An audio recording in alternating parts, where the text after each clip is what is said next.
Then Fatec Electronics, na leo tunawaletea mali nyingine safi sana. Leo ni the GLD 32 inch TV. It's a frameless TV na pia it's an Android TV. Inakam na Play Store, kumaanisha unaweza download any app yenye unataka. Kama wewe ni msee Spotify hapo, iko na YouTube, Facebook, unaweza ziweka hapo zote. Inakam na this remote yenye inakaa design, inakam na the numbers, home button, na pia iko na the Netflix and YouTube button.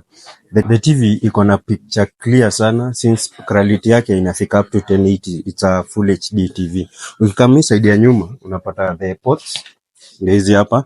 Hapa unapata 2 USB ports, HDMI 2. Then ukikam this side unapata ya Ethernet, the earphone na the antenna na the auxiliary ports.